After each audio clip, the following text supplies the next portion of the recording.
Over the years I've often been asked what's involved in restoring a car, particularly when people see you driving these vehicles out in the street.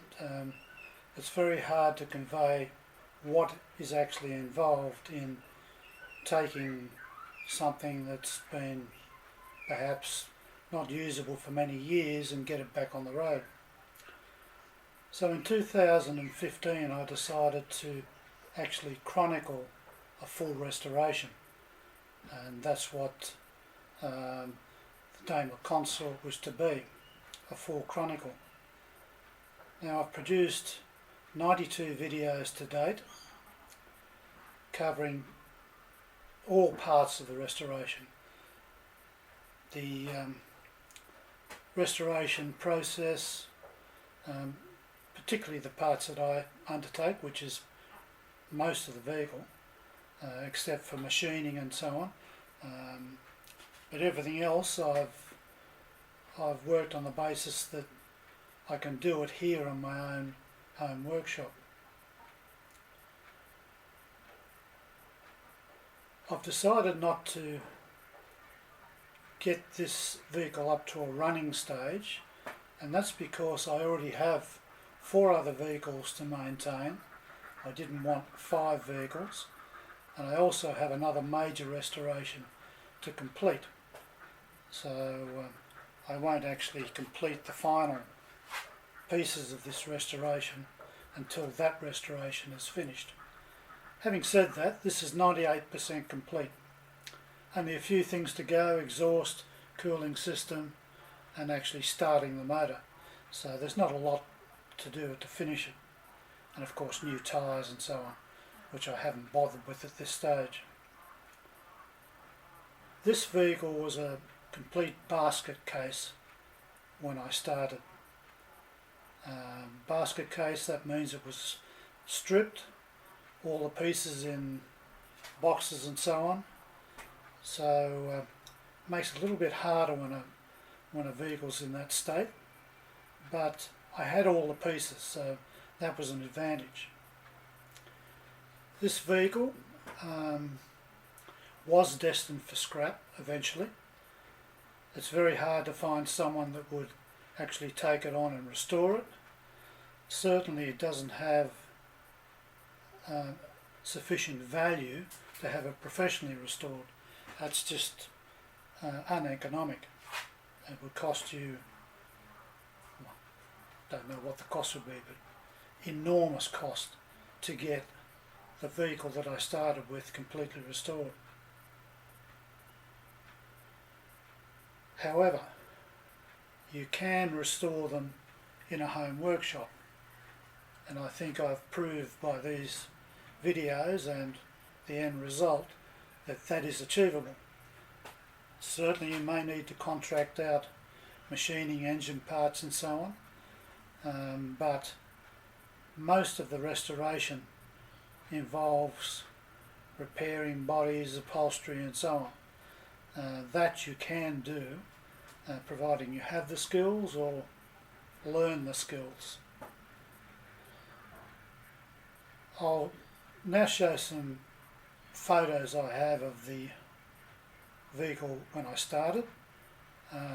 When I've done that, then I'll go over and show a video of the car as it is now. It's certainly a lot different. I always find it a shame to see cars like this lost to scrap. They were a very attractive vehicle and a good example of British vehicles of the 1940s, and it's a shame to see them disappear. That's why I decided to resurrect this one and have it potentially back on the road again.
All the chroming on the front has been done. This is all re-chromed, radiator re-chromed.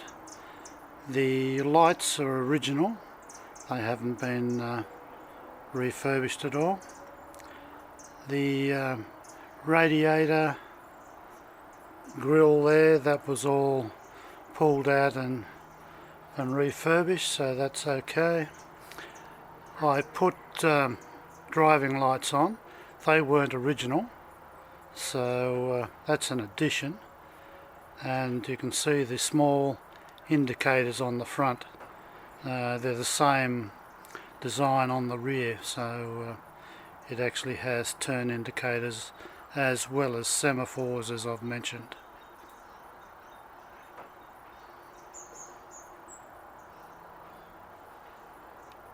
Originally this car was black. I decided to make it a two-tone, so it's black over Old English white.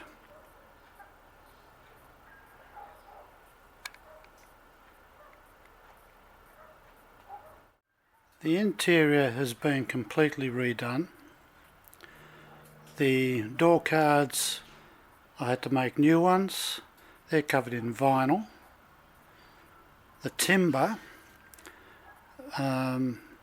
has a walnut cap on the top, and this larger piece here was actually originally covered with a straight walnut veneer.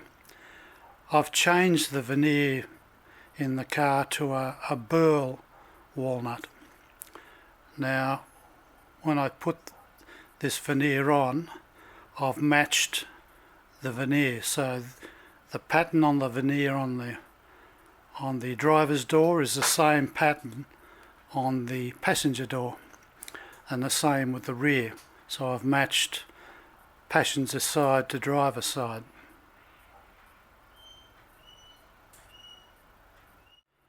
The seat frames are original, but the covers I replaced. I made them in leather, so they're all leather seating inside.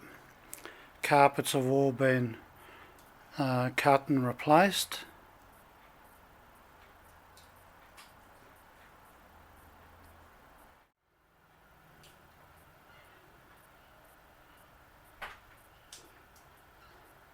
As I've said, the walnut veneer here matches the other side of the car. All new door cards, vinyl covered. Headlining has been replaced.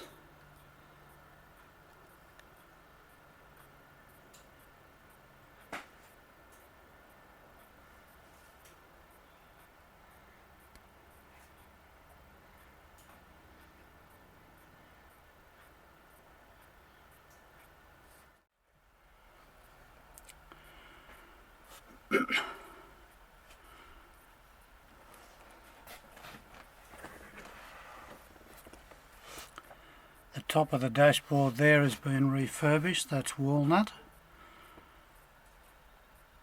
as are the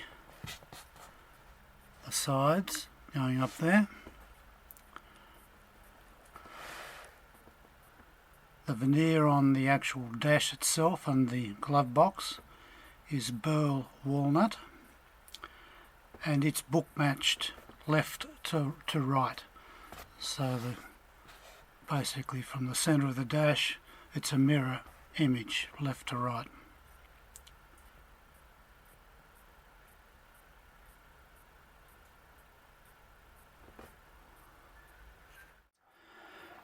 The radiator has actually been re-cored.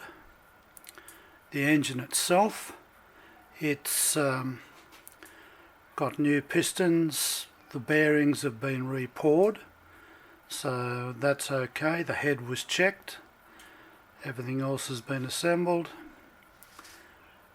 The old Smith's heater has been refurbished, and most of the linkages are now in place. The linkages to the gearbox, I used motorbike linkages for that, so they're in place. In front of the radiator there's an actual thermo fan to provide additional cooling. The original wiring looms were beyond salvage. I actually made new looms, and while I was at it I actually changed some of the wiring to include fused relays on the major power consumption, so the headlights, the fan, the wipers and so on. So that's now changed. I also included in the wiring provision for traffic indicators, so they operate as well as the semaphores, which I actually refurbished, so they work as well.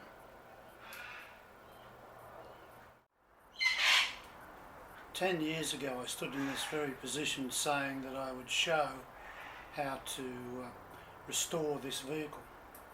Now, it's not quite finished, a little bit to get it actually running, but as I've explained, I'm not going to do that at this stage. I'll wait until I've completed my other restoration. This vehicle was last on the road in, I think it was 1974, so it's been quite some time sitting unrestored. It's now pretty much restored, and will eventually get back onto the road as it should be. It's a car that does actually look quite nice. I think the colour match between the black and the white sort of outlines some of the design of the vehicle, and I'm pleased with the way it's turned out. I mean, it's not perfect, but I think it's very presentable.